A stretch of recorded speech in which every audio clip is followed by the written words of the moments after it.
and welcome to Learning with Lulu.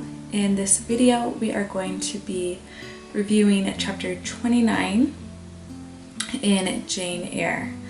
So this is going to be a very quick and simple summary of the chapter, and before we jump into it, please make sure to subscribe to the channel as well as like the video, share with anyone else you know that may benefit, and then also to ask you to, throughout this summary, pay attention to things that you may have questions about or just thoughts on, and be sure to comment those down below. I love seeing people's thoughts, especially on books that I myself love. So, in chapter 29 of Jane Eyre, we have just had our lead, our main character, Jane, taken in by this family, which is the two sisters, Mary and Diana, the brother, St. John, and their servant, Hannah. But she has given them a pseudonym, a false name. She kept Jane, but she told them that her last name was Elliot. Because of her time spent on the moors and, again, being without food and being very desolate, she needs a few days of recuperating.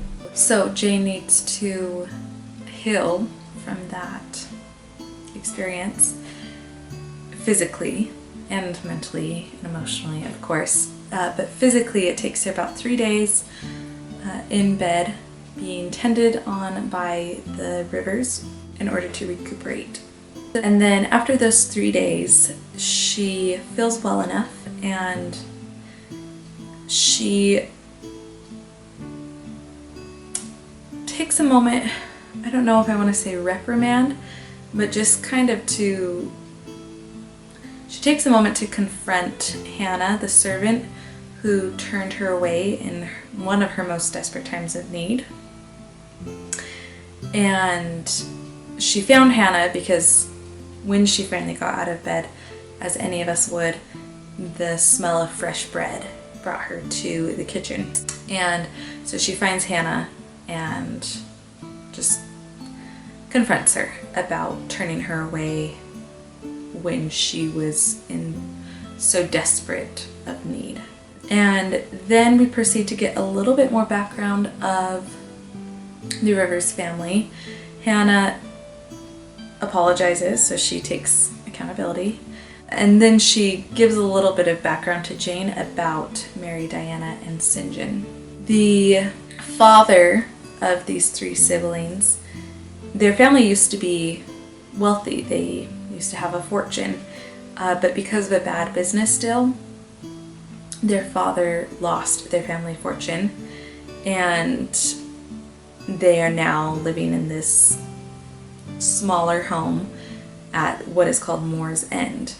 Or, sorry, no, it's Marsh End. And then they call it the Moor House. So, anyway, after their father lost their family fortune, Diana and Mary then had to find ways to survive and provide for themselves and their family. So they became governesses, and they are still employed as such.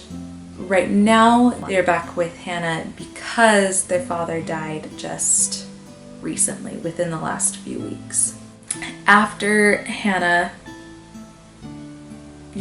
accounts for her own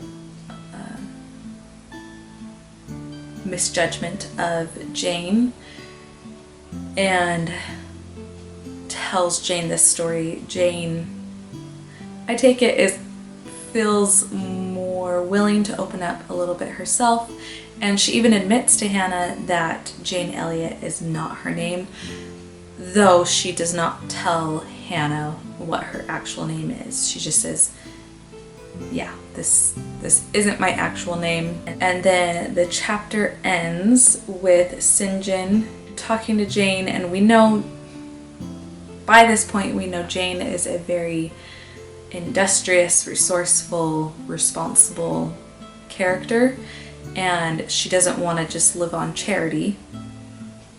And St. John promises to help her find employment somewhere.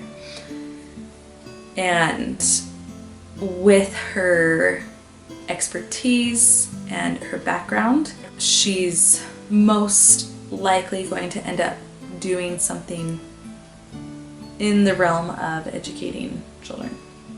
Though Jane, of course, is willing to just help support and not be a charity case in whatever way that she can. So that is chapter 29 in Jane Eyre. I hope this summary is helpful to you. If so, again, make sure to like, comment, and share, and of course subscribe, and keep coming back for more content. Thanks for watching.